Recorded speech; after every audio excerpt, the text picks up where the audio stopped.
CUTS is an international policy advocacy think tank that has consistently worked on optimal governance and consumer-facing issues since its inception back in 1983.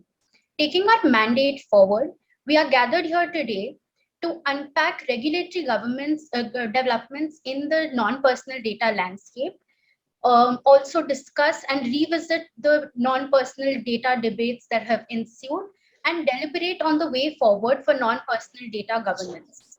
We are elated to have a stellar panel of experts who are leading names in the data domain for this important deliberation today, and an extremely diverse range of stakeholders as our audience. Thank you so much for joining in.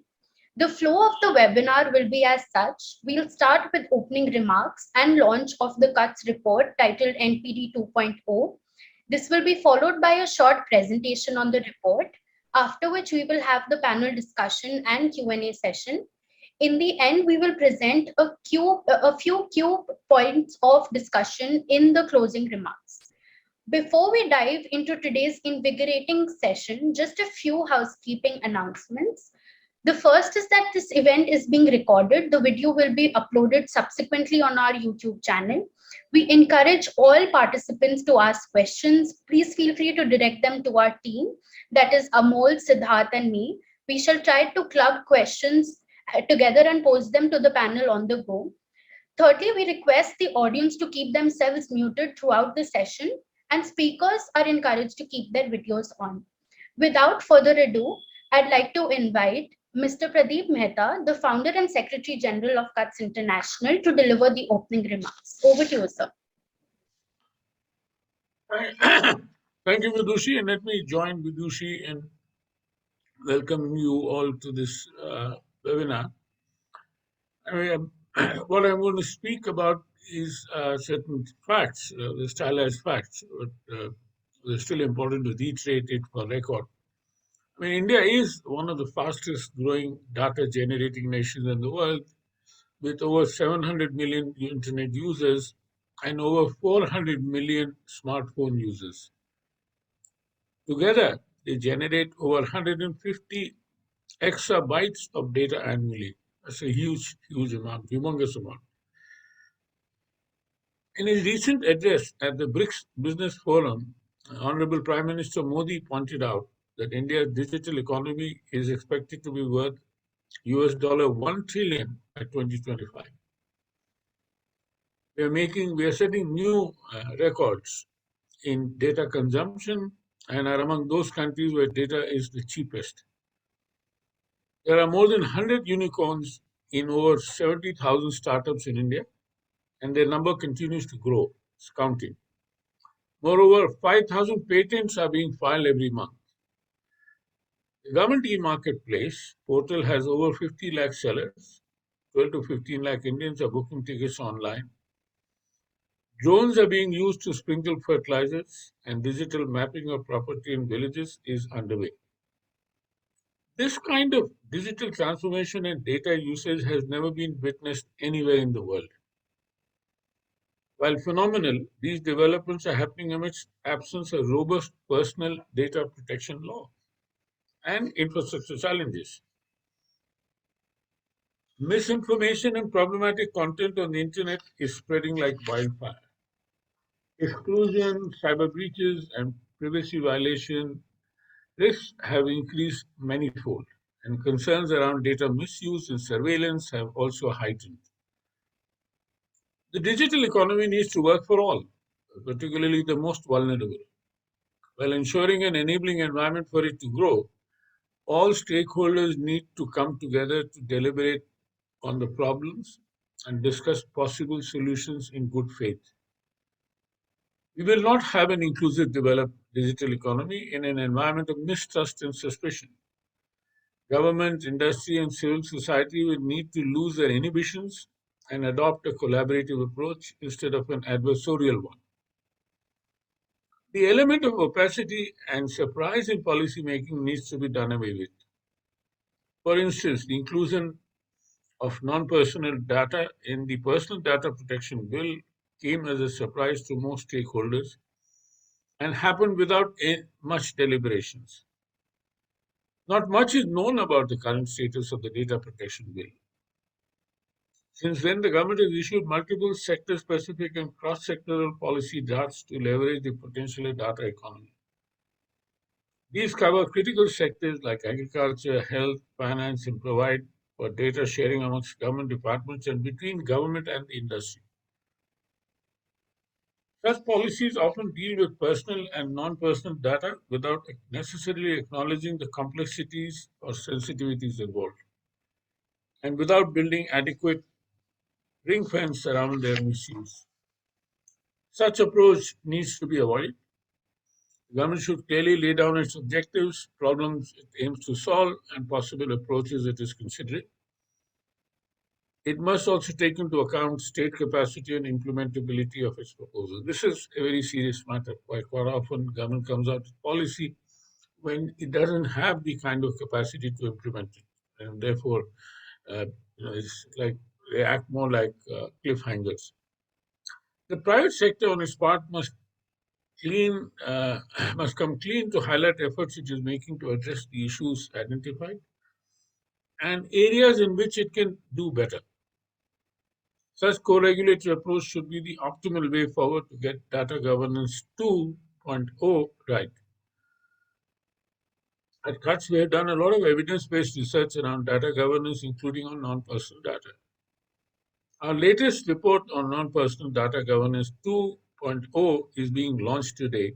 I request all panelists to join me in this launch. I hope our stellar panel will discuss some of the ideas mentioned today and help us present a way forward on data governance for the government to consider. With this, I once again welcome all the distinguished speakers and the distinguished participants to this webinar and hand over the proceedings to Vidushi to present findings and recommendations of our report. Over to you, Vidushi. Thank you so much, sir, for the opening remarks and providing a background to this session. I would request the IT team now to release the launch video.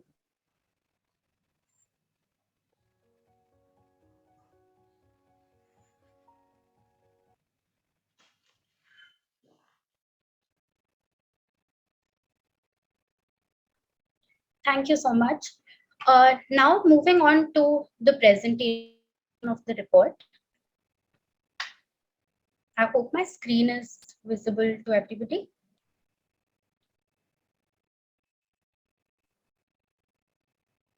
Yes, Vidushi.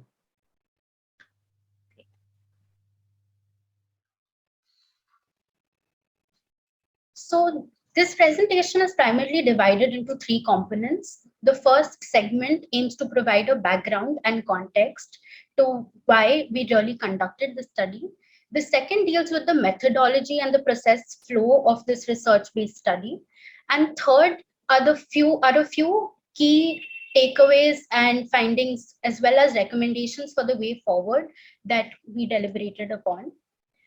Now, after the committee of experts two reports on non-personal data, back in December 21, we witnessed the next big regulatory development in non-personal data regulation, which was the Joint Parliamentary Committee's report on the Personal Data Protection Bill of 2019.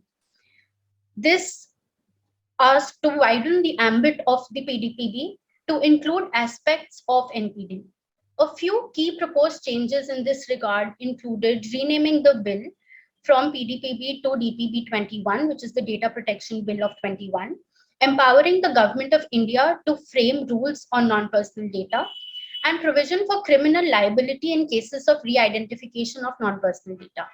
Noting this development, coupled with other developments that happened, which include the ONDC AA framework or the accounts aggregator framework as proposed by RBI, the draft national data governance framework, certain guidelines, etc.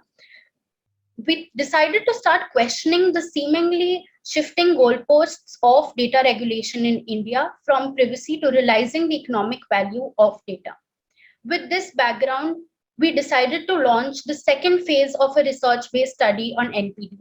The first being our preparation of two reports, that is navigating the puzzle of non-personal data sharing, and the second report being the dimensional analysis of future of non-personal data sharing.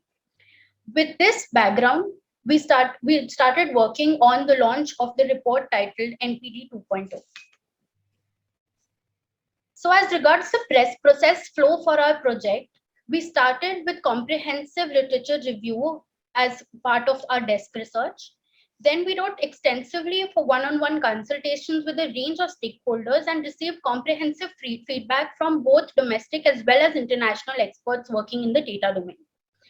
It is a part of this initiative that we are hosting all of you at this expert panel discussion today. Now, these are a few. This is a list of a few of the experts who gave very comprehensive comments on our report. Now, coming to the key focus areas of our report, as a starting point of our research study, we analyzed the incorporation of non-personal data in the Personal Data Protection Bill and ideated on the following issues. The first was whether regulation of non-personal data is premature and piecemeal. Does it actually dilute the privacy objective? Whether the non-personal data definition under the Data Protection Bill is very vague. Whether there is a risk of overburdening and worsening existing architectural issues in the Data Protection Authority. Whether the Government of India access to non-personal data is without guardrails. And lastly, what is its impact on the business community? Now, the key learnings and key recommendations that we arrived at included the exclusion of non-personal data from the ambit of the bill, operationalization of separate frameworks for personal and non-personal data, narrowing and a nuanced understanding of non-personal data, recognition of different categories of non-personal data, and also publishing informative guidance on the same. It also included recommending the restriction of DPA in cases of NPD breach and removal of references to such briefs. Lastly, the checks on Government of India access to non-personal data. With this, I come to an end of my presentation. Please feel free to write to us with comments, suggestions, and queries on the email IDs listed here. I now request Mr. Amol Kulkarni, the Director of Research at CUTS, to take over to moderate today's panel discussion. Thank you. Thank you, Vidushi, and thank you, Mr. Mehta, for your opening remarks. Vidushi, I would request you to please paste the link of our report on the chat box so that it is accessible to all. And welcome everybody for this very important discussion today. We have a stellar lineup of speakers to discuss this very important issue of data governance. We have Mr. Ritesh Pandey, who is Member of Parliament and has been a member of Joint Committee of Parliament on Personal Data Protection Bill. Mr. Parminder Jeet Singh from IT for Change, who has been part of the Committee of Experts on Non-Personal Data. Ms. Astha Kapoor from Aapti Institute, who has done phenomenal work on data governance, data stewardship, and community rights. Mr. Venkatesh Krishnamurthy from the Software Alliance, who is a leading voice on the area of data governance and data protection. Mr. Ashish Agrawal from NASSCOM, who represents the ITBP and Ministry of India and has been closely looking into the developments of data governance in India for quite some time now. Mr. Daniel Castro, who is a global expert on data. He is Vice President of ITIF and Director for Center for Data Innovation. Now, as you would notice, we have representation from different stakeholder groups, and to ensure that we are able to have a lively discussion, we would like to have multiple rounds of question and answer session, and therefore I would request speakers to limit their interventions to 5 to 6 minutes each. I would pose one question each to each of the speakers, and I would request them to talk about or provide their opening remarks on the theme of the discussion while answering to this question.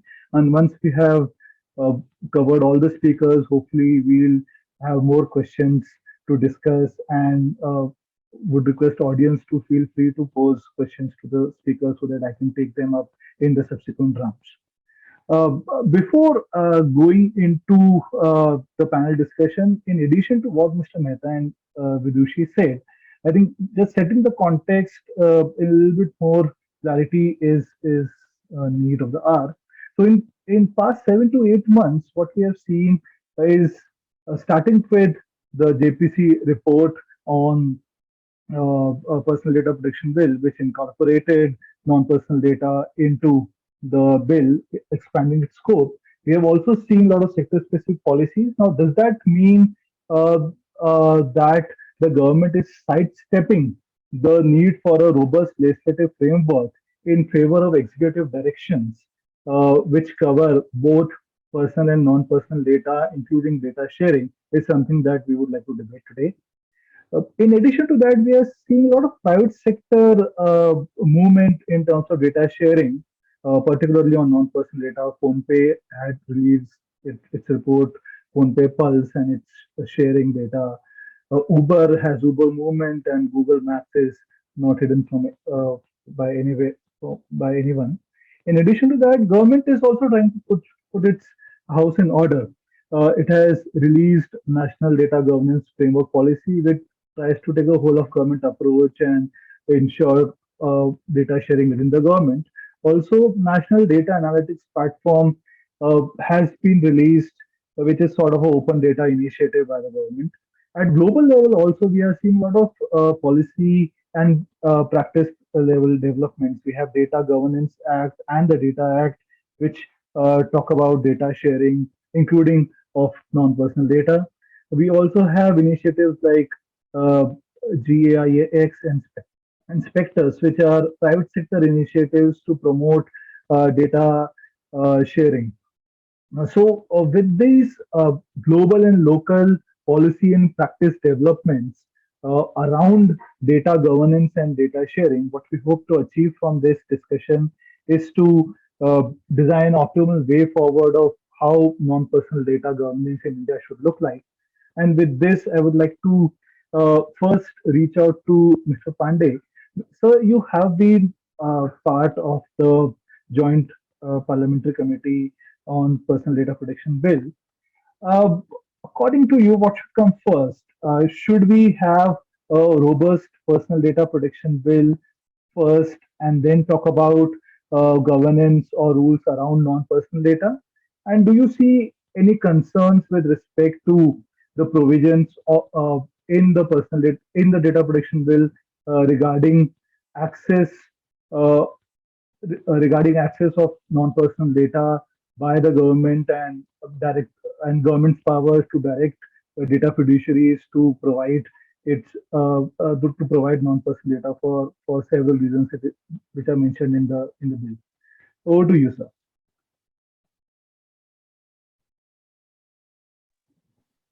Hello, thank you. I would like to begin by appreciating the work CUTS International does on cutting edge public policy issues, and I'm happy to be here. Thank you for inviting me. Regarding if I believe that the government should first focus on personal data and then post that look at regulations around non-personal data. There were extensive discussions regarding this in the committee, and obviously at a certain point it was suggested by a few members, and also as you are aware and as was mentioned in the presentation, that the bill took a different turn where the word personal was removed, which essentially showed that the ambit of the bill was increasing and it wanted to include non-personal data as well within it. But at a personal level, I do think now, more so at the time, that it is probably important to first deal with personal data as a standalone, and then therefore, if the need arises to again look into detail in non-personal data. Yeah. Sorry, and your second question, I sort of lost it a little bit. Yeah, the second question. Yeah, was there are some provisions in the bill which empower government to direct data fiduciaries to provide non-personal data, and the data could be used for say targeted delivery of public services and for targeted policy making. So, do you think there are some concerns around some of these provisions, and what guardrails could be built around these provisions to prevent misuse? So I think to give out certain, especially around policy initiatives, where the government wants to look at how best to deliver policies at the grassroots, the bill has provided for data to be shared, and there have been certain guardrails that are in place where non-personal data or sort of personal data can be affected. But so, moreover, I think the Committee on Personal Data was, trying to address issues around personal data, that how it is affecting an individual's data to provide security around it. So I think that essentially there have been enough guardrails to be provided in that regard. Thank you, Mr. Pandey. And I think what I hear is personal data regulation should precede non-personal data governance. Parminder, I think the committee of experts also recommended separating personal data governance from non-personal data. The bill mixes both the two frameworks. Subsequently, also, we are seeing a lot of policy directives which somehow mix both personal and non-personal data. Do you see them as a concern, as a sort of sidestepping legislative framework on personal and non-personal data? If you could tackle some of these questions, including what has been said earlier in your opening remarks. Over to you. Thank you. Thank you, Amol, and thanks to Kutch for inviting me. This question is interesting because it's not only about what my views are on it, but what does that mean really? So I'll present some fact before my views on it, and it's a bit embarrassing to even to be talking about dealing with non-personal data without clarifying what does it mean to protect non-personal data. Now, let's try to understand. What do you mean by protecting personal data? Personal data can only be protected in relation to a fact that there is a subject of personal data. Protection of my personal data means that that data cannot be used against my interests. I will determine things, I can take it back. This is called protection of personal data. There's no meaning of protection without that subject being in the picture. You can't just protect data. There is protection accrues to some subject. Now let's shift to non-personal data. It can be protected in two ways. One, it could mean that non-personal data is protected in the sense that it cannot be de-anonymized. And we all talk about how it's possible and so on. Now, is that what you mean by protection of non-personal data? Because that becomes a personal data protection issue. It was always there in all versions of a PDP bill, and there are criminal provisions regarding it. So is that the meaning of non-personal data, that it cannot be anonymized? Or there is some meaning, because this meaning is already covered, and it means basically a personal data issue. What else could you mean by protecting non-personal data? Non-personal data, to be protected, needs to have a corresponding subject to which the protection will accrue. That's the only meaning about non-personal data protection. Let's try to understand how non-personal data exists. Let's talk about anonymized data. Data about me has been anonymized, and therefore we have taken away attributes which can trace it back to me. And therefore now it only exists in the form, say that a person of so-and-so age, so-and-so habits, does so-and-so things. And they are sketchy enough that it cannot be traced back to me. That's called personal data. This data does not exist just like that. It can only be included in attributes of other similar people. So it exists as a data of certain kind of people of certain age, of certain flying habits, is called non-personal data. The subject of non-personal data of this data is that type of people, which could be called a community or not, but certain type of people are the subject. And that data can only be protected vis-a-vis that subject, and you cannot meaningfully even talk about protecting non-personal data without identifying who is the subject to whom the protection accrues. So what was embarrassing to even talk about and say, I mean, this is good intentions. Everybody has good intention that non-personal data should be protected, but what does it even mean is not understood. So we need to clarify what is the subject, and that's what the non-personal data did. It was a conceptual leap to consider a collective subject of non-personal data. Now, there is no meaning, as I repeat, to protect non-personal data without identifying a subject.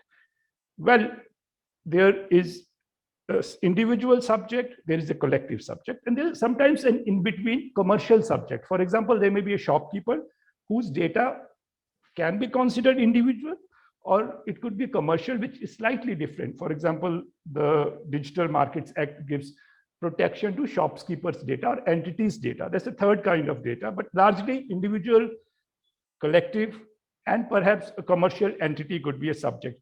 But my main proposition here is that without identifying the subject of non-personal data, it's not even meaningful to talk about protection. And therefore, it was completely an exercise in kite flying to, with all respect to everybody who was involved, to talk about protecting non-personal data. I mean, should be a little, I should use better words. It was an expression of good intents, basically, to say that we want to protect non-personal data without understanding the fact that analytically you can't protect non-personal data without first identifying the subject to whom the protection would accrue. And I'd stop here. Thank you. Thank you, Parminder. I think a very interesting points you made. I think perhaps I may clarify here that we're talking about non-personal data governance here. It is not necessarily limiting to the person in the sense, protection in the sense you are talking about it. Abuse of or misuse of non-personal data once it is accessed by the government or private sector entities, mandated uh, enforcing mandatory sharing of non-personal data and consequent impact or unintended consequences is something that we have covered in the report and we would like to discuss. So I think we were talking about non-personal data governance in a very broader sense and not just from the perspective of protecting it vis-a-vis a particular entity. However, I think I'll come back to you again. I have a lot of more questions on what you said. I'd like to quickly move to Astha next. I think Astha, Parminder has touched a very important aspect of community interest or interest of commons with vis-a-vis non-personal data, and you have done a lot of work around some of these issues as to how to think about that. Now, my question to you is twofold. First is if you could talk about some of your work in terms of how to think about community data and not vis-a-vis non-personal data governance.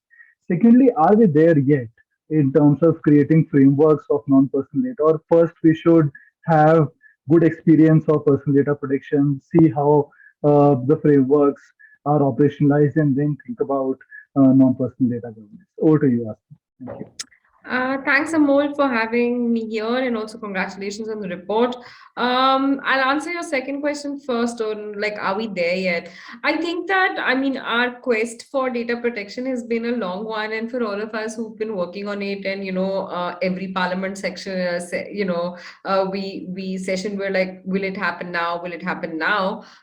So I think that the data protection framework is a long overdue one, and I think that for India to be a robust space for innovation, for experimentation with regard to data, even as we take on the leadership role, G20 is coming, many countries are looking at us. I think that we do need data protection in some shape or form. We may not 100% agree with the current bill as it stands now, but I think that all of us in the room here can say that we do need some kind of framework, and that those rights are critical for us to start thinking about the next steps on what rights do we have as communities, and also with regard to NPD. I think that, just to speak about our work, what we've been doing at Aapti Institute is trying to think about what are the ways in which collectives and communities can govern data. And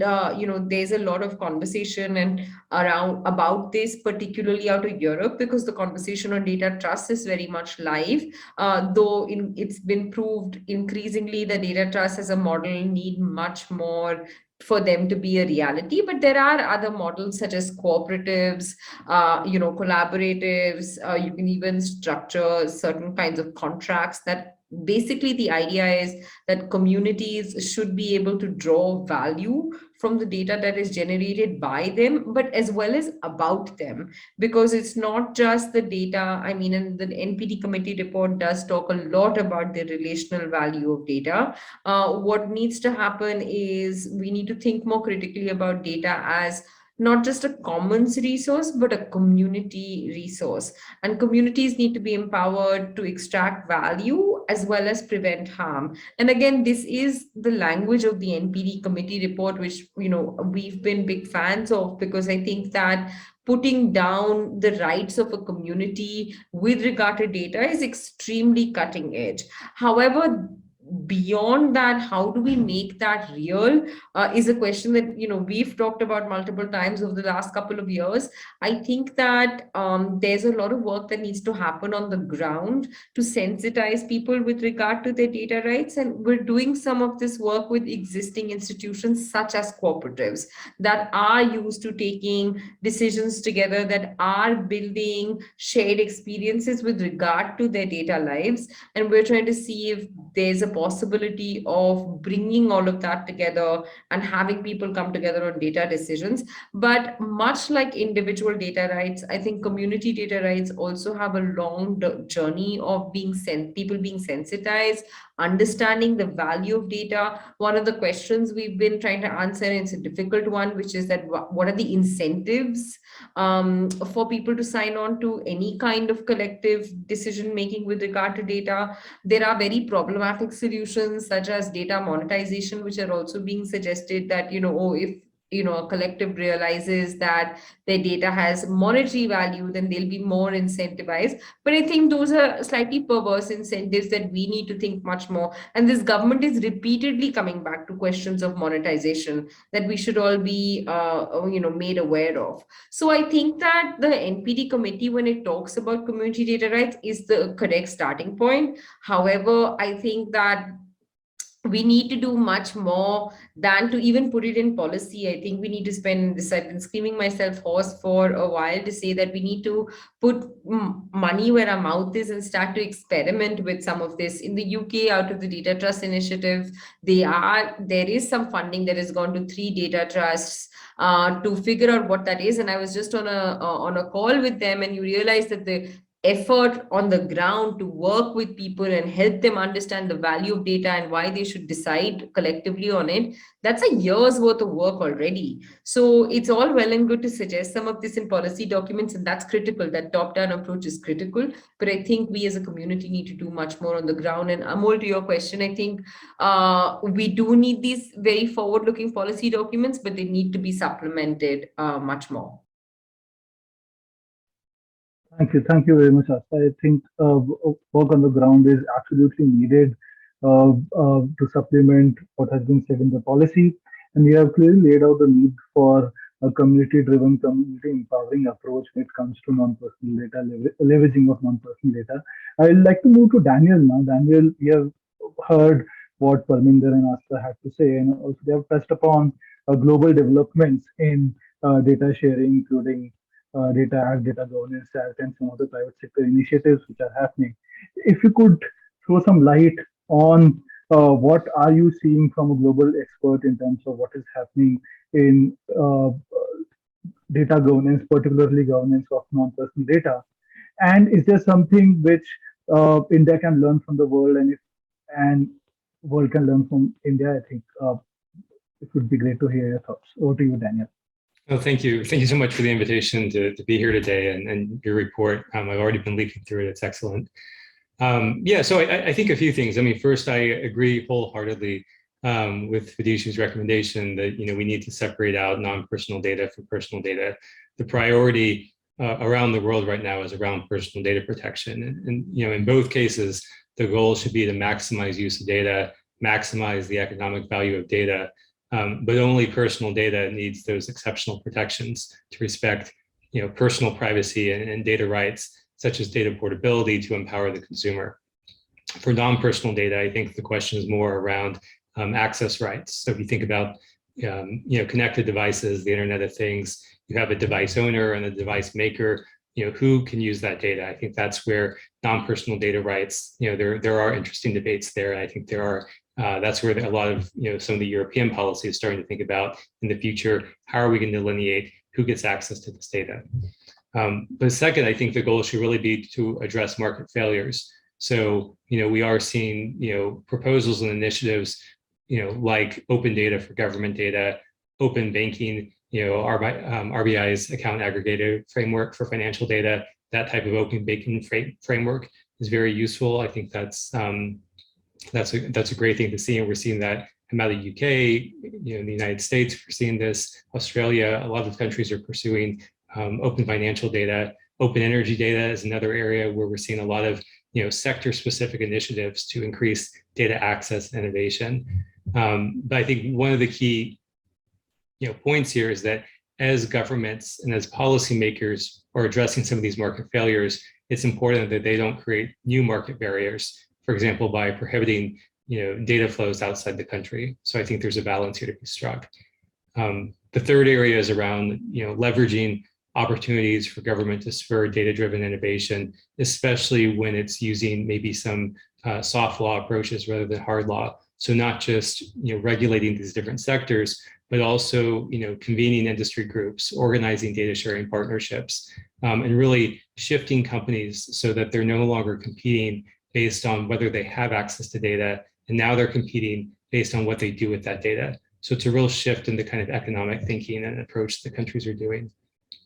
And then the last point I just make in terms of where I think the conversation is going and what countries are doing is focusing on this point of inclusive innovation. And to me, the priority there means addressing the data divide. So, for decades now, we've been talking about closing the digital divide, and people understand that, when some people in some communities have access to computers and mobile phones and the internet and others don't, those that don't have access to the technology can't thrive economically. The exact same thing is true when we're talking about data. When some people in some communities have data about them, whether it's personal data or non-personal data about their communities, for example, they can thrive, they can benefit from lots of services, better decisions are being made about them. But when people don't have data about themselves and their communities, they can't thrive. And this is going to be a big issue. It's becoming an issue today. It's going to be a bigger issue tomorrow. And we're not talking enough about closing the data divide. And so when I think about kind of where both the data policy, especially around non-personal data policy, should go in the future, it should be around closing the data divide. And I think that's what we want to see more and more in policy. Thanks, Daniel. I think very important points on enabling access to data and closing the data divide.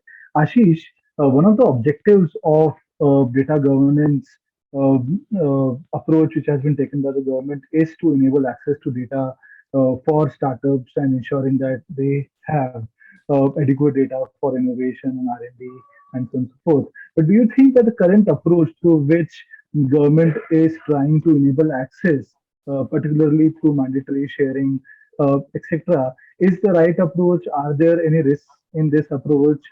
And how can we ensure there are sufficient safeguards which can enable innovation and which can prevent unintended adverse consequences of the approach which government is trying to adopt? Over to you. Thank you. Thanks, Amol, and thanks for inviting me.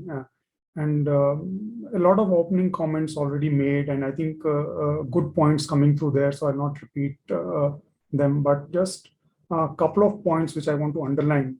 One, I think what Asta talked about, and so unlike regulations when we are trying to do protection, non-personal data, as you also rightly said, is not so much about protection, right?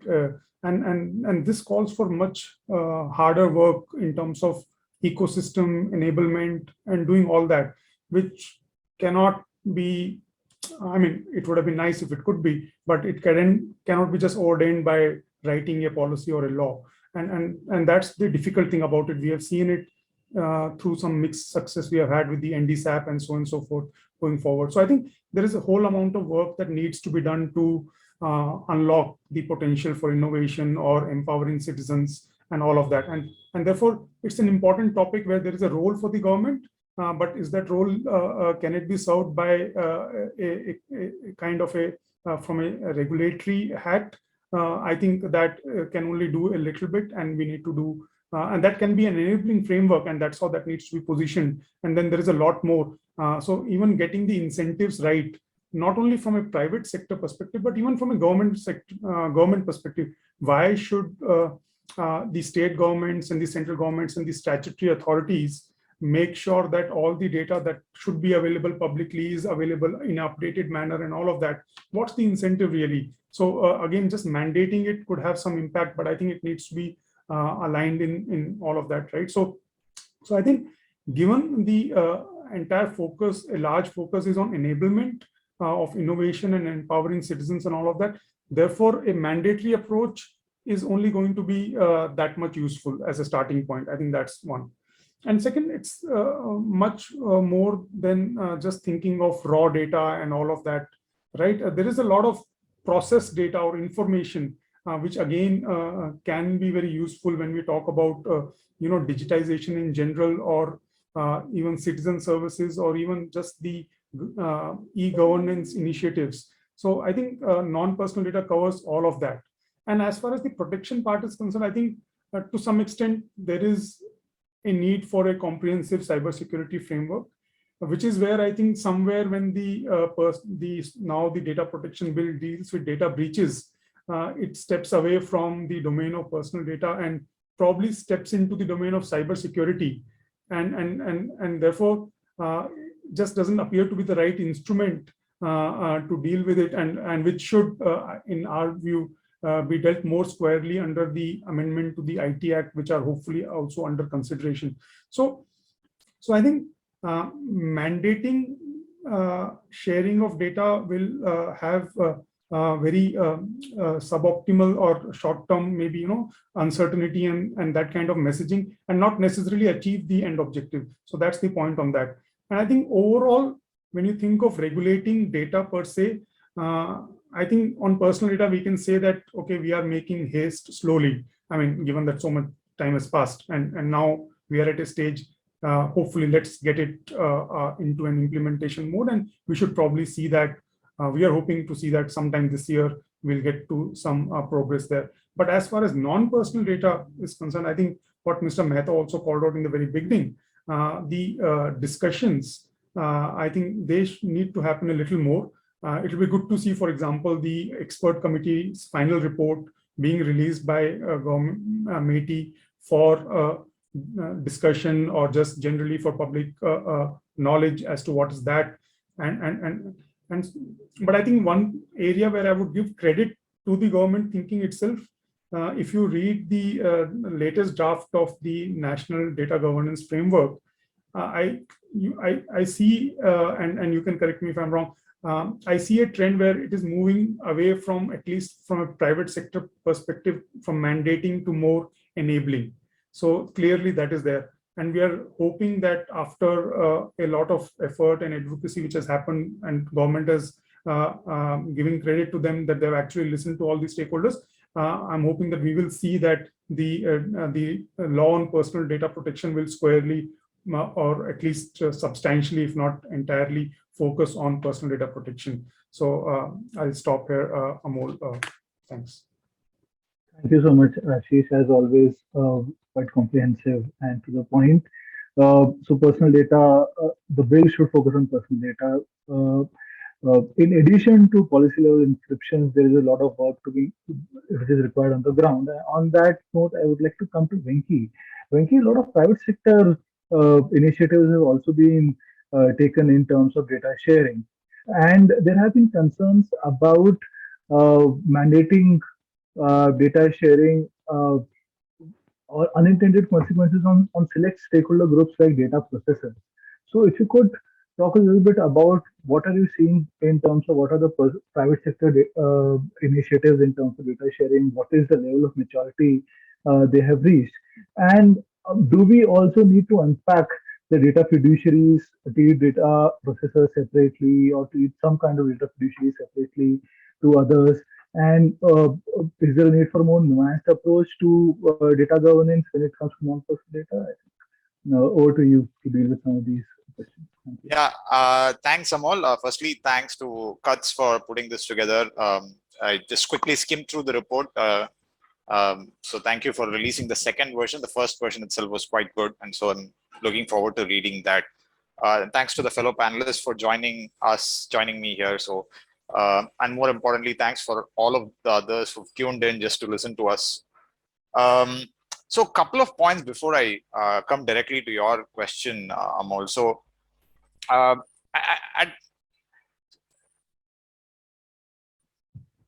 the consumer today is looking at increasingly looking at privacy and security as an important part of technology.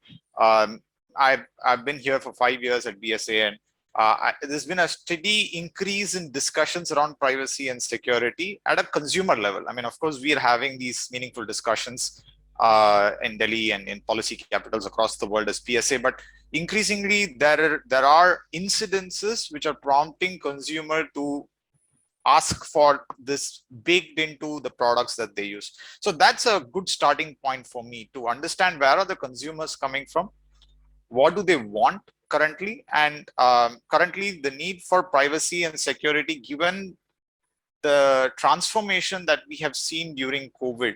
The use of so many technological tools for everyday living has increased, and so this has become a fundamental part of our lives. And to that point, I say this need by consumers to focus on privacy and security also forces a response.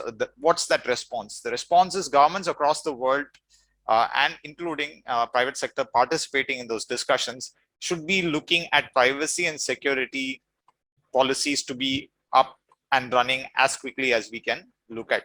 Of course, we have to make sure that we consider due process, consultation, stakeholder engagement while we do that. So security and privacy policy should come front and center. That's my first claim. So when it comes to non-personal data, while part of it might involve security considerations, a lot of non-personal data related, let's say, policy frameworks would try to unlock the innovation, which is what the Nandan Nilekani, the NPD committee report also was looking at, would also try to unlock the innovation. Let me put it this way. They're also having a slightly different function here, which is to look at how do you unlock innovation? How do you share the benefits of the data revolution to stakeholders across the ecosystem?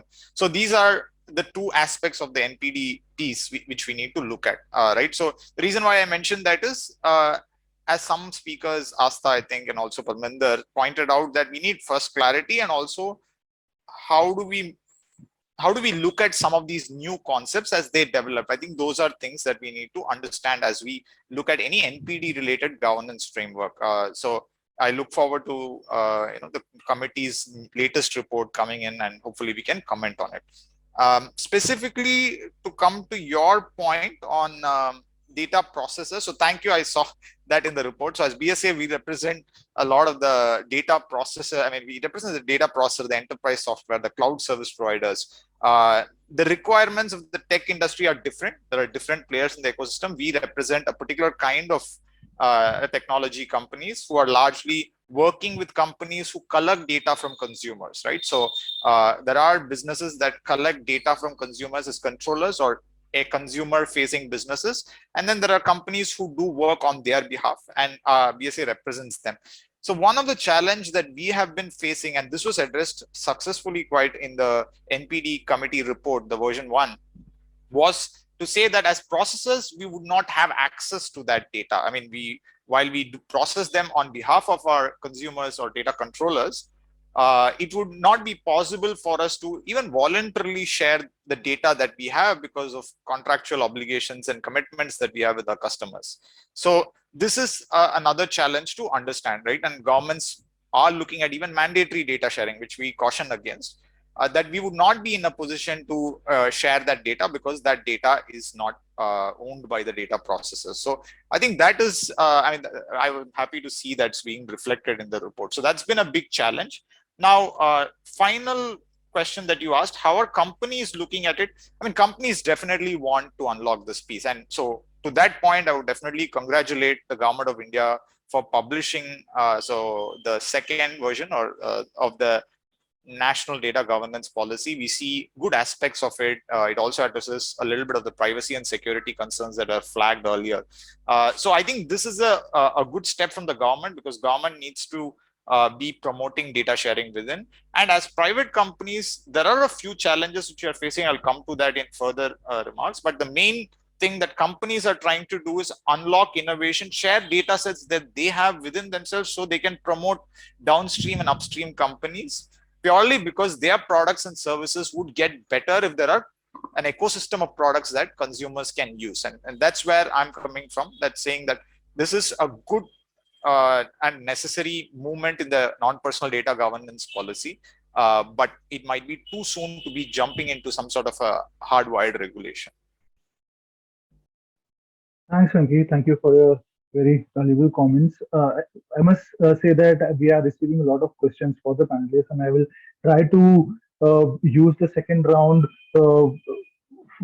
by directing one question each to each of the panelists, and if you could answer that in your thoughts. I understand Asta has to leave a bit early, so I would like to start with her. Asta, we have heard what others are saying. There is a specific question for you, which is that we have talked about empowering communities and sort of consumers in general in the quest of consumer and community empowerment. Can we learn from examples in other sectors, particularly finance and others, to for community empowerment to enable and ensure that communities can benefit from non-personal data sharing and extracting the value for them?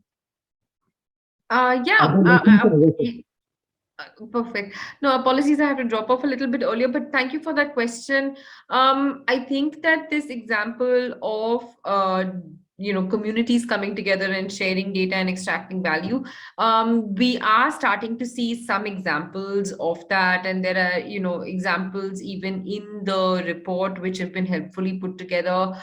So for instance, in the field of healthcare, you see a fair number of data cooperatives coming up where patients will come together, pool their data, and try to deploy it, usually for research, or also usually for research. So there are examples of patients of multiple sclerosis realizing that they are not able to get what they need from the existing amount of information that's available, but choose to pool their data through a data cooperative, sell it to researchers, so they get value in terms of more tailored research, but also some small monetary returns as well. Similarly, we're seeing that in the context of app hailing devices, there are examples that are coming up of drivers building cooperatives and pooling their data, and both understanding the apps better because there's an opacity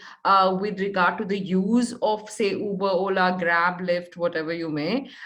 So understanding the decisions made by the apps much better because they're able to see, share data with each other as well as with, and also with the municipalities that then can use this data to make better decisions, etc. So you are seeing some examples, but they are at a very minimal, small scale. So you will see these cooperatives that are of a few hundred members. Nothing really exists at scale. And I think that the business model question of data cooperatives or stewards in general is a big one. And like I said, incentives, which Ashish also touched upon, is another big question. And I think that broadly, what we need to do is to create that ecosystem where there's trust in the process of sharing, and stewards are only one part of that. I think questions of data quality, for instance, is a big one.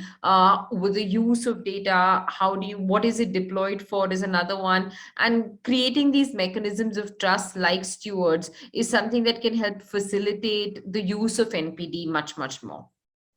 So I'll pause there, but thank you so much for having me. Thank you so much, Asta. I think these are some of very valuable thoughts which stakeholders can take away with them in terms of how to think about empowering communities for leveraging the value of data. I would like to come to Mr. Pandey next. There are some questions for him. I'm not sure if he's around, uh, but so we wanted to know what is the status of the data protection bill, given that there have been some news reports around non-personal data being uh, taken off from the data bill. Sir, are you around? I think he has dropped off. Maybe we can come to him later. But Parminder, there are some questions for you also.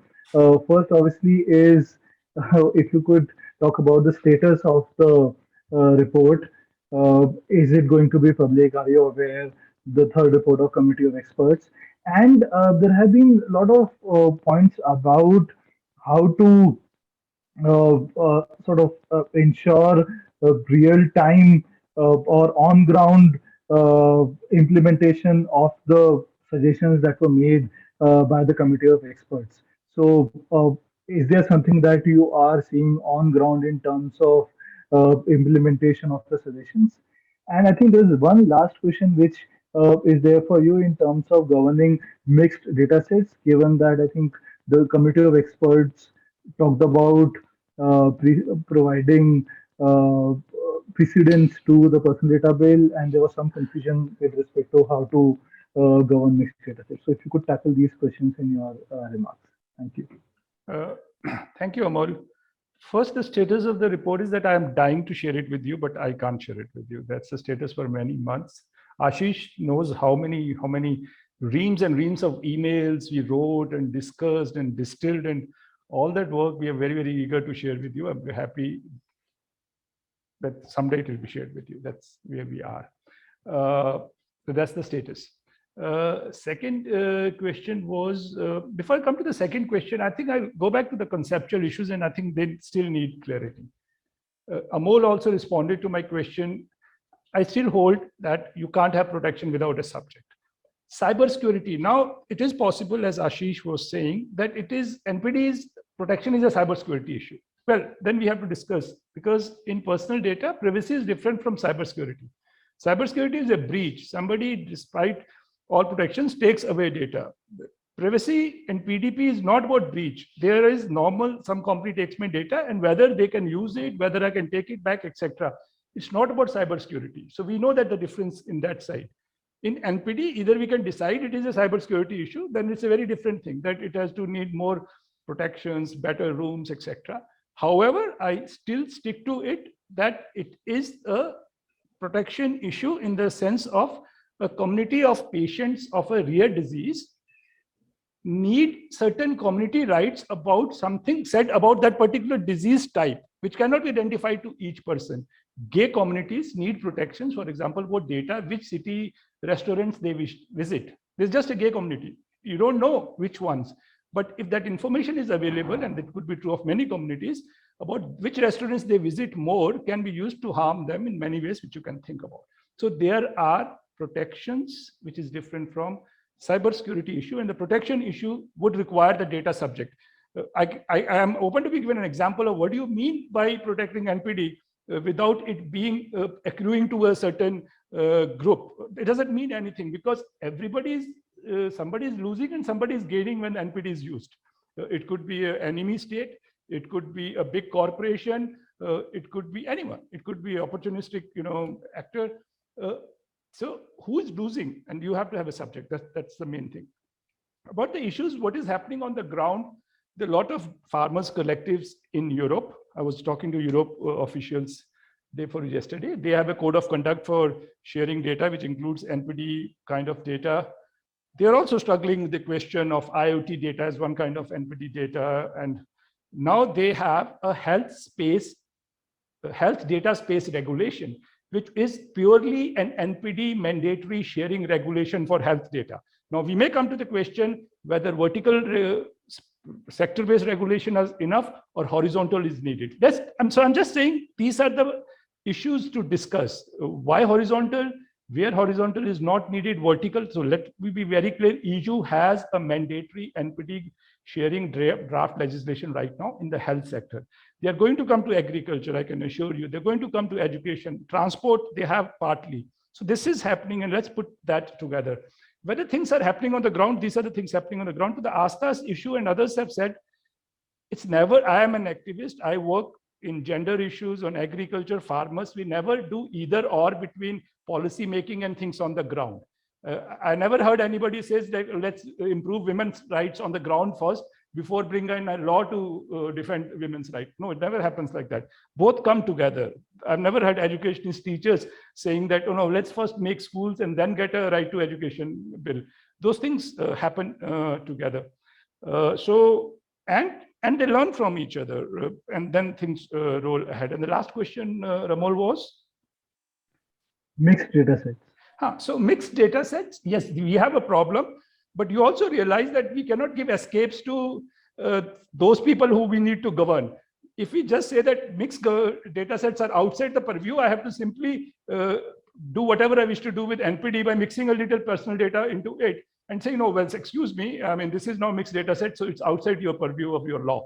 That cannot be allowed. No law can be such an ask to allow that to happen. So right now, you'll have to separate it for two kinds of governance, or angularly, two kinds of governance will apply. So the mixed data set, to the extent there is personal data in it, would be the personal data protection will be applicable. To the extent it is non-personal data, that will be applicable. If you can prove that they're inextricably mixed, then probably it will be governed as personal data, in my view. Thank you. Thank you, Parminder. That's very valuable comments as always. I think one of the points was that we are not talking about whether NPD regulation first or NPD on the ground first, but also about whether we have a personal data protection bill first or act first, and then think about NPD governance as well as practices on ground. So let's have a personal data first, perhaps, and understand and get more experienced, and perhaps then go about the other aspects. But I think Mr. Pandey is back. Sir, can you hear me? We have some questions for you. Mr. Pandey? Yes. Okay, great. Thank you so much. And sorry to put you on spot, but we are receiving a lot of questions from you. First is, if you can let us know about the status of the data protection bill, if you are aware. What is happening, given that there are a lot of news reports about would it incorporate non-personal data, would it not incorporate non-personal data, whether it will be. Yeah, I think I'm pretty sure that it does not incorporate non-personal data. I think that is now being looked at separately, as you can see with NPD coming out with these reports. And I think that the name of the bill has again gone back to what it was essentially. So that speaks a lot for itself. As far when it's going to be implemented, with a bit of movement that is happening, I think a lot of anticipation is around it coming in this session. But frankly, I'm also on the same page as you or anybody else who's away from the government and doesn't, really know what they're up to and how and when they can put forward any legislation, so to say. So, but the report is ready. The final draft has gone in, and I think that it should be with us maybe in this session. That's great to know, Mr. Pandey. Thank you so much for that. There was one other question for you, but it's up to you if you want to take that or not. So This question was that the government policy seems to suggest that it's trying to collate or consolidate a lot of data or both personal and non-personal from different government departments. So would consolidation of personal and non-personal data at the government level from different departments enhance the risks of re-identification and abuse and misuse, and how can we address some of these risks till the time the personal data protection bill is not adopted? I think it totally increases the risk and aggregation of such data, and then inferring from it, and then later again trying to send it back. I think it does lead to a lot of risks that can arise from it. How can we look to reduce such risk until the data protection law is not in place? To think about it, this question is a little bit difficult, because as far as there are no laws, it's actually the government that has the upper hand, and what they do with this data and how they handle it is really something that can hardly be questioned on their part, unless one happens to knock the doors of the courts. So I think that until the law is in place, I think it's probably best that hello, can you hear me? Yeah, we can hear you. Okay. I think it's best that that such data is not really put together, and but then of course the government has its obligations also. I mean, it does need to provide services on the ground. It does need to pull in this data and be able to deliver services and schemes that need to go to people.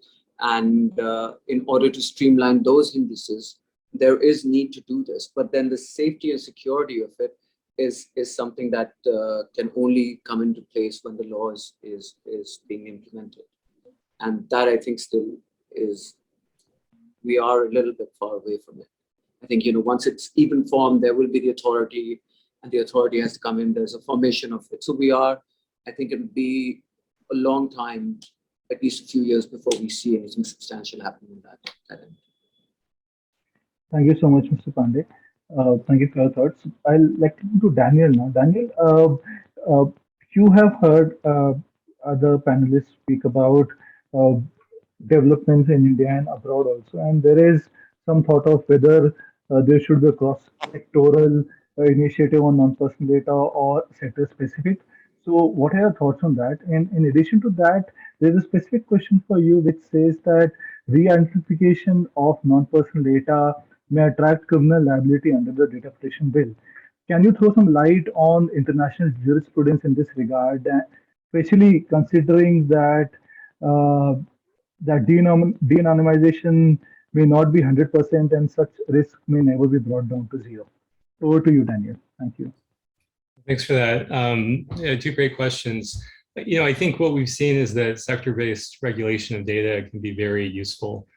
Because there just are always differences between sectors, and in particular, there's differences in motivations. There's differences in the actual types of data that are being exchanged, and so what we've seen is that, for example, again, to take banking as an example here, when you had government come in and create a framework to encourage data sharing within a particular sector, but with industry leading that change, it can be very useful because the industry can come in, they can work together and say, this is the standard we want to use.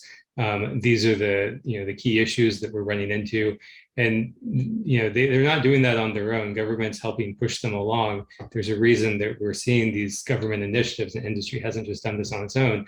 But industry led is still very useful. And so I think that works best when it's sector specific: transportation, education, energy, all of these areas, it can be sector specific and very useful. I think having a cross-cutting framework, these are the types of issues you need to think through in each sector. Here are some of the menu of items you can use to address it. I think that kind of top-down, cross-industry, cross-sector approach can be useful. But at the end, the solutions need to be sector specific. On the question of criminal liability, especially around de-anonymization or de-identification of data, just the other day, for example, in the United States, the Federal Trade Commission put out a blog post. Now, blog posts are never policy, but they give you a pretty good indication of what they're thinking about. And they came and said that that they were going to be going after companies that were making claims about anonymization of data that they couldn't back up. And so that was a pretty strong statement there. It was a warning shot, to companies, to businesses, that said, if you are saying data is protected because it's anonymized and you can't back that up, that they may be taking enforcement actions against you. And so, I think these are the types of issues that we're going to increasingly see, where, there are ways that you can, of course, make data less identifiable. But when you de-identify it, oftentimes you want to follow that up with contractual obligations. Not only is the data de-identified, but you're also, when you give it to a third party, there's a contractual agreement that they can't re-identify it, or that they can't combine it with other data sources or send it in other places that could allow for re-identification. So I think, there's more work that's going to be done in that space. I think that the challenge, though, is, and I think at least, where I've seen this in other countries, when criminal liability is raised, nobody, of course, wants that in a business, right? And so that can also have an extreme dampening effect on data sharing, even in ways that are beneficial, because it's no longer a question about some financial risk that might be managed. Now it's about, again, criminal liability for executives. And there's going to be significant restrictions on data sharing there in ways that maybe are unintentional. So I don't think, criminal liability should be on the table for most of this. We're talking about compliance issues that should be, associated with, risk, right? The risk-based framework where companies have an incentive to minimize risk. That's what we really want. And so, hopefully, that's the approach that we'll see more and more. Thank you very much, Daniel. Completely on board with you in terms of risk-based approach and the criminalizing some of these provisions. Ashish, we have a couple of questions for you. First is, you have talked a lot about cybersecurity and sort of from that angle in terms of non-personal data. And the question is that I think under the current draft of the data protection bill, the authority has been empowered to tackle issues with respect to NPD breach and so on and so forth. So do you think that that is the right approach, or is this overburdening too much too soon to the data protection authority? And secondly, there are a lot of concerns around intellectual property rights and violation of trade secrets when it comes to mandatory data sharing or data sharing with the government. So what are your thoughts on some of these issues, and how do we deal with that? Thank you. Yeah, thanks, Amol. So I think on the first, it's fairly clear that if you want to address cybersecurity issues, which you must, I think there is a lot of work that has happened since 2020. We're all waiting for the cybersecurity strategy to get implemented in some form. And now, as I mentioned earlier, we're hoping this gets squarely addressed in the IT Act. The new Digital India Act should take care of that. I think that just sets it up properly. And there are some other provisions also around hardware certification and all that in the current bill. So even that, in some sense, probably best taken care at a sectoral level, because then you can look at it from a risk-based approach. And so that entire, I think you can spare the DPA and the personal data protection law from that thing, because it just brings some clarity to that. On this, the thing about, I think you probably need another session if you go into a deeper discussion on this IP protection and trade secret and all of that, because what you're opening up for discussion is trying to probably have some kind of ex-ante regulatory intervention to address competition issues at some level, right? While it might have an intent of enablement from a point of view of smaller enterprises and so on and so forth, but somewhere that's the entire discussion that could open up, and it's a good discussion to have at some level. But I think But listening to this conversation, at least for me, the takeaway seems to be that if we come to a little more surety that on personal data protection bill, we are actually focusing on personal data, and that's great. So that's a good win for everybody, and that's a way forward. And then you take the national data governance framework, the draft, and the subsequent press conference where the Minister of State talked about it. I think both the things seem to give a fair bit of insight into the government's mindset, which is to say that let's get this personal data protection framework out. It will take its own time in terms of 2 to 3 years minimum to get to some level of operationalization, and stability might come later. And on this, I think the work ahead, the way we would want to think about it is that on non-personal data is that let's bring all the thinking that has already been done and then see that how can we now work with the government on the next step of the national data governance policy itself, because the policy is a very, it's kind of at a 10,000 feet, at a framework level, doesn't really go into details, which is fine. And hopefully the final draft will clean up some of the inconsistencies in drafting and so on and so forth. So then I think the next step should be for us to actually look at what can we do as a group to bring together thinking on operationalizing that policy well. So, like I wouldn't put it onto a single document or a law. So I wouldn't be stuck with the expert committee report or what the IT Act can itself do, or what this nation, existing policies can be improved. But I would certainly think that aligning that all in the context of the national data governance framework, and can we make that successful over a period of time, could be one good outcome in the context of non-personal data. Yeah. Thank you so much, Ashish. So, Venki, I think what I'm hearing is that there could be a separate personal data protection bill, then there could be a cybersecurity uh, policy or a framework devoted to that. Then there could be a national uh, uh, data governance framework, which talks about data sharing and all. But the question to you is, and which has also come from some of the audience member, is that what's the role of competition authority in all of this? Because the ultimate objective from where it all started was to prevent misuse of data by data monopolies, and therefore we had thought about sort of breaking those monopolies and enabling access to data by smaller players and startups.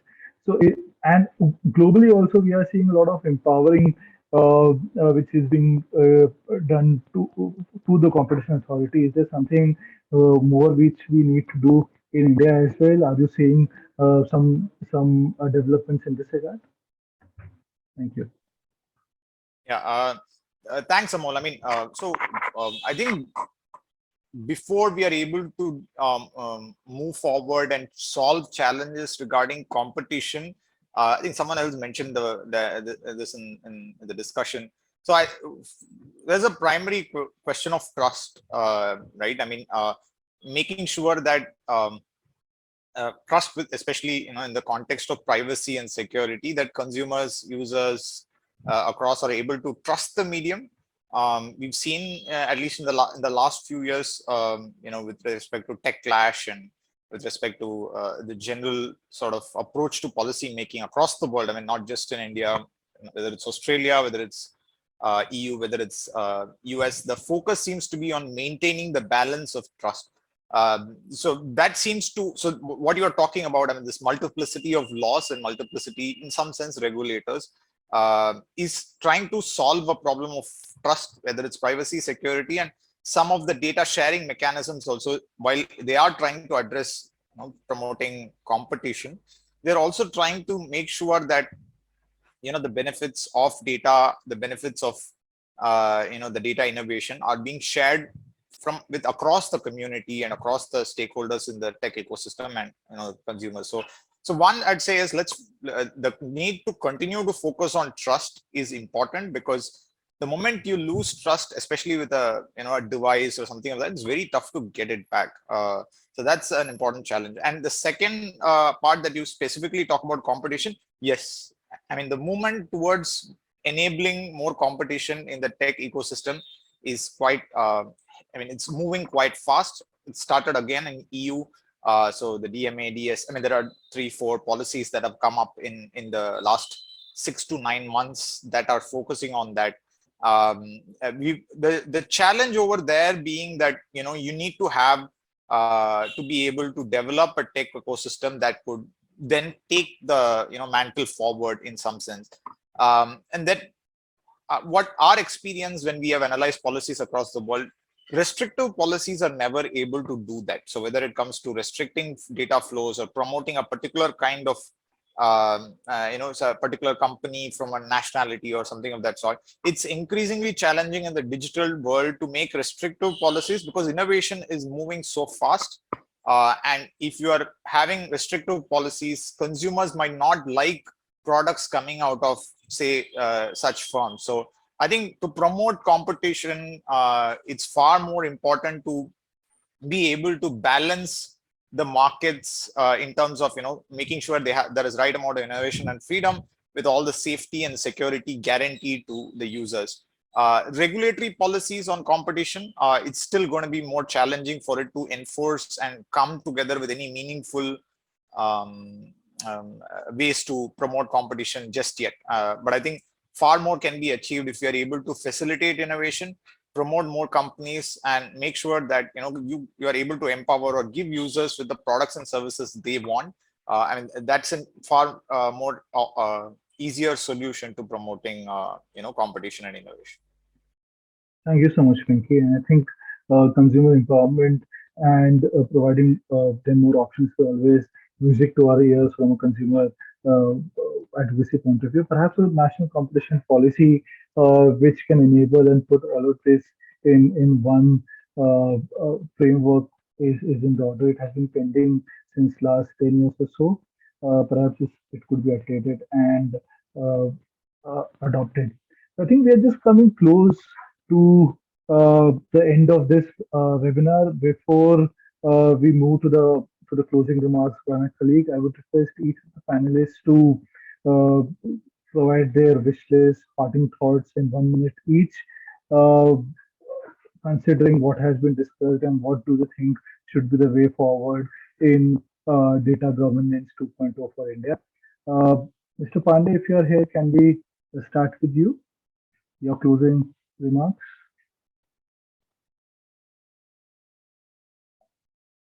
I think maybe we can come back to you later. Parminder, would you like to go?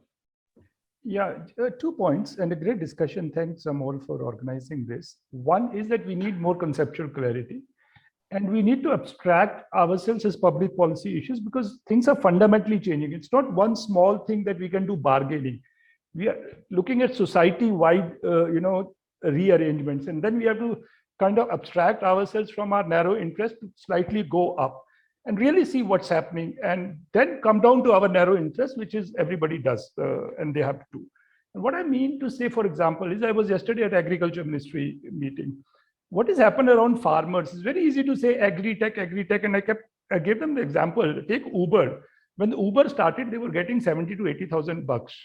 Every time I sit in an Uber, same Uber did provide efficiency, but how did the distribution of that value take place now?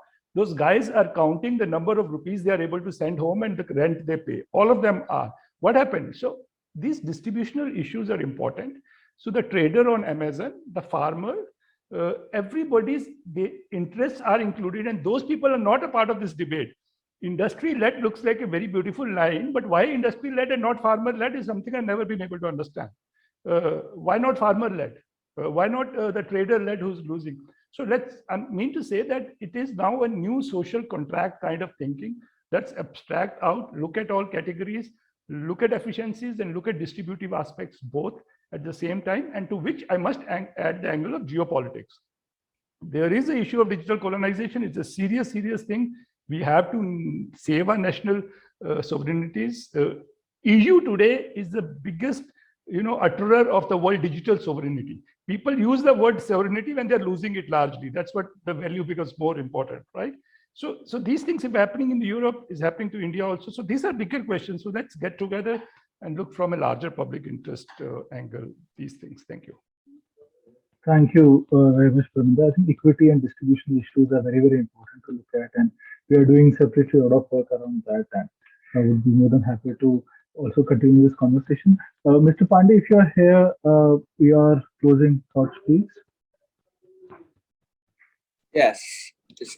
So yeah, I mean, as a member of the Joint Parliamentary Committee on Data Protection Bill, I can say that the bill was an excellent example of balancing the trifecta of rights-based privacy framework of data principles, an enabling environment for industry and the state, which acts as both the data fiduciary itself and as well as the implementer of data protection regime. And this is what I would also sort of hope that when finally, this draft report that has come out, when it finally comes with a final set of framework rules that that would govern the non-personal data, I hope that it sort of addresses these key areas and assures that from all these angles we have a good set of framework that would govern non-personal data as well and allow for competition to flourish, but at the same point also assure that we are protecting an individual's right to privacy as well that might be inferred from such data as well in the future. Thank you. Thank you, Mr. Khan. Thank you so much. Daniel, closing thoughts? Thanks so much. Yeah, I think my last remark would just be that I'm thankful we haven't come back to the kind of common trope that data is oil or data is gold. And I think that though has underpinned a lot of policy, and so it's important to emphasize that unlike oil or gold, with oil and gold, only the one that extracts that mineral gets its value. But data is non-rivalrous. You can use it, I can use it, many companies can use it, and that doesn't take away anything from anyone else. And so I think the reason that matters so much is because the focus and the policy should always be about maximizing use of data. It doesn't really matter who's using it because its use is what creates value for the companies, creates value for the company's users, and it creates value to the community and country. So really, all of this policy should be focused around maximizing data use. I think that's how we can all succeed. Thank you so much, Daniel. Ashish, over to you. Yeah, thanks. So I think three things. One, let's hope and get the personal data protection bill in a shape and form which actually is very useful, and hopefully that happens soon. I think on non-personal data, there is a lot that can be done within government to enable access of high quality, updated data in a manner that can be used by everybody, both central, state government, even some statutory authorities. And that's something it's a work in progress, but more power to that. I think that's important. And third, I think from a private sector involvement perspective, we should definitely build some important use cases. I think that's what the committee of experts also probably highlighted in their discussions, and let those use cases make the case for market-based models to grow and develop. And that is what we should try. And in that process, if we comes across some challenges which require regulatory intervention and which requires state to do thing by regulation, then that's something that should always be discussed and debated and thought about. Yeah. Thank you so much, Ashish. Definitely, I think role of states and other regulatory institutions is something that we didn't touch, but some other time maybe very important issue that you have pointed out. Pinky, last thoughts? Yeah, so three last thoughts from my end. One, first, the focus should definitely be on personal data when it comes to privacy. There's quite a bit of work to be done there. So I think keeping the focus sharp would benefit not just the industry, but the larger ecosystem. Number two, as far as non-personal data, when it comes to sharing of non-personal data, it should be a voluntary mechanism as opposed to anything mandatory. And subsequent to that, specifically when it comes to non-personal data sharing, given that data processors might not have access to the data that needs to be shared, it would be prudent to keep them out of any such voluntary data framework that the government might come up with. And those are kind of the three ways we are looking at non-personal data. And we also want to underscore that it is a developing field of work. And so it's important to look at some of these questions far more deeply before we look at any such broad legislation in the NPD. Thank you. That's it from my end. Thank you so much, Vinky, and we have come to close of this panel discussion. Thank you so much, speakers and others for joining. I'll now request my colleague Siddharth to deliver the closing remarks and vote of thanks. Over to you, Siddharth. Thank you. Thank you, Amol, and thank you to our distinguished speakers who joined us today, as well as the interactive audience that we had. This was a rich discussion held today, and this will certainly help us in refining our research agenda on the way forward on this subject. While I think the closing round has already summarized most of the wish list of the speakers, however, just a few points which Kutz would like to take forward from this discussion is that India has been recognized as the fastest growing digital economy. However, it still lacks a personal data protection law. This issue is only going to be highlighted further with evolving technologies like 5G, IoT, and connected devices coming in, which would increase the generation of data. With respect to non-personal data in particular, perhaps more clarity and in-depth research is needed to better determine its scope and its definitions and putting them in different buckets. This will help us in regulating NPD in a manner which empowers communities to draw value from the data which has been generated by them and belongs to them, and prevent any harm which may emanate from such non-personal data. It is heartening to note that NPD is unlikely to be covered within the ambit of the Personal Data Protection Bill. However, research would still have to continue on how to adopt a bottom-up approach, and also research on the interests of different stakeholders and how they can be balanced together. The role of Data Protection Authority and its interface with the Competition Commission of India and the need for a national competition policy has also been well noted by us. We would definitely like to research more on this and keep you all engaged as and when we move forward in this direction. We also welcome any feedback or thoughts on reactions on the report, the link of which has already been put on the chat box. That will also help us in fine-tuning our work and refining our own thinking on the subject.